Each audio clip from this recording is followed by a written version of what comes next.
Running a valid schedule risk analysis requires a high-quality schedule.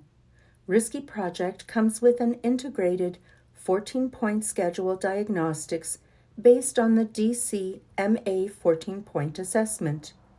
To run a schedule diagnostics, on the Schedule tab, click Schedule Diagnostics. When the diagnostics is complete, the results will appear. Tasks that fail any of the test criteria are listed at the top with the task ID, name, and criteria that was not met.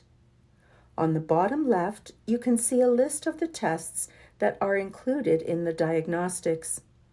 To the right, additional information is provided, including statistics and key metrics. Click on a test to highlight all affected tasks.